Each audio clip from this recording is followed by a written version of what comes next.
Hi Keysor families, thanks for watching. This is Brian Painter. This is our third video about our site plans for next school year. Specifically, this video is going to look at the drop-off, pickup, and traffic plans as we begin to plan ahead for the limited space we're going to have and, of course, the limited parking. Once again, I think it's important for us to look at our current site and just get our bearings as we begin to start thinking about what changes are in store for next year. Geyer Road is right here. Here's our building. Here's the circle drive that we use on a daily basis. As mentioned in the previous video, we're going to have some significant cuts in access to our current campus and to our site. Again, here's Geyer Road. Here's our circle drive that we use.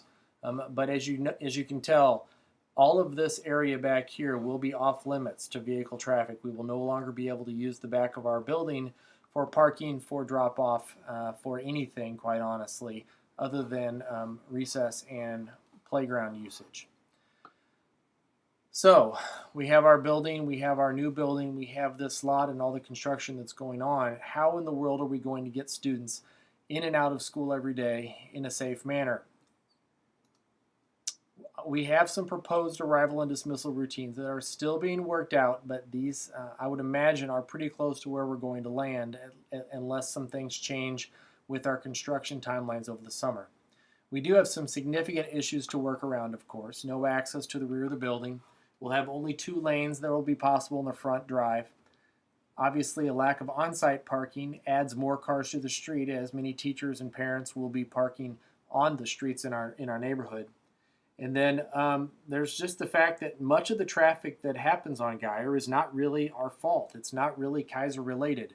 I feel bad for the people who happen upon the traffic and add to the congestion we have on Geyer Road.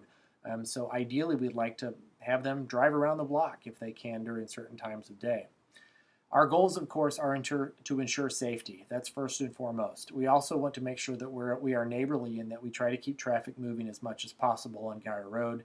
But safety is first and foremost for our students, for our staff, for our families, and for anyone who might need an emergency vehicle to get through the area in the case of an emergency. In order to do that, we do have a desire to keep our bus traffic and car traffic separate as much as possible. As we've done the last couple of years, and of course we want to keep that traffic moving. So we have some proposals, and here we go with this. We have decided that that the plan right now is to move bus pickup to Doherty Ferry, which you may go, wow, that's a lot different, and yes, it is. It is a lot different. We've explored many options with the police department, with fire department, with our construction managers, with the district. We've explored lots of different options and decided that given the fact that we really have no access to any of the area back here, and our only access we have right here is pretty limited so we want to have at least two vehicle lanes for cars. We needed to move our buses somewhere else, and so Doherty Ferry, because of the width of the road, gives us many more options and better options, safer options than anywhere else we might have. So buses will line up on Doherty Ferry. Unfortunately, we only have 3 buses on most days that we are worrying about. They will line up here, and students, when they dismiss, will be escorted by staff down the sidewalk and will get on their buses up here. We will have additional supervision up here, and the thing that I really like about this is having the buses here allows them to go, I believe it's east here, I think this is on Peak, or they can go north on Manchester, and they can avoid adding to the congestion that we're going to be having down here with just car traffic. So if we can get the students loaded and get them out without adding to this, then and do it in a safe manner, of course, then that's a good thing. At the time, we expect the morning drop-off will likely take place in our driveway that we have here. Other than 5 minutes, maybe 10 minutes toward the end of our current arrival time, our arrival traffic is not nearly as bad as our afternoon traffic is. So what are the cars going to do? If we are moving the buses up on Doherty Ferry, what are the cars going to do? We expect to have 2 drive-through lanes that will go pretty much just as we do now, only it will look different in here. Our middle median that we have that's painted red will be gone. After summer construction, that will be completely gone. While we may have parallel parking as shown here, it is likely we will have angled parking, which will give us 5 additional parking spaces in front.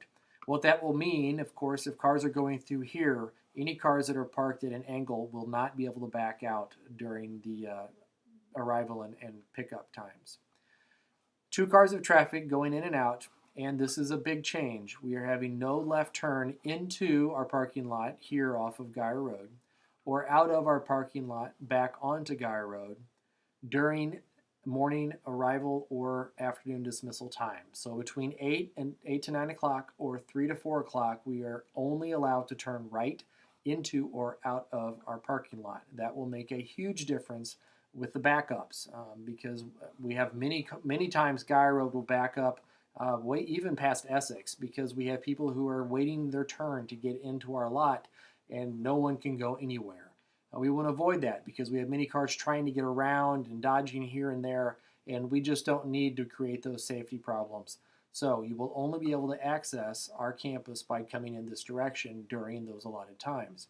Likewise, we don't want people waiting and waiting and waiting to turn left here when maybe there's no place that you can go. So all traffic leaving campus will be forced to turn right during those times. As we've had this year, our name signs in our vehicle windows will be crucial. To be honest with you, we have many parents who've kind of gotten a little lax with that this year, and that will be so very important next year. Parents will not be able to get out of their cars. We will need to know who we need to find and how we can get those children to their vehicles without parents leaving the car. It's also going to be very, very important that anyone else who may be picking up your child knows of the plan because, to be honest with you, 90% of the time we have problems with people getting out of their vehicles. It's a very well-meaning grandparent, babysitter, or friend who doesn't know how we do things, and they can cause big backups. We are also proposing street signs on Guyer Road between Manchester and Essex. We don't know if this will happen or not, but we'd like to give drivers who have nothing to do with Keysor a warning that they probably want to use an alternate route during certain times of the day. We, in addition, are also considering staggered dismissal, possibly even more staggered than we've had this year. We have yet to determine if we're going to do that or not. So we've looked at bus traffic, we've looked at car traffic, and we've looked at parking. Once again, I need to reiterate, it will all be worth it. We understand it's going to be complicated. We understand there are going to be days that we're all going to need to take a breather because it's not going to be very much fun, but it will be worth it. The construction is going to end eventually, and we're going to have a terrific place for Keysor kids in the Kirkwood community. Thanks for watching. Only one video left.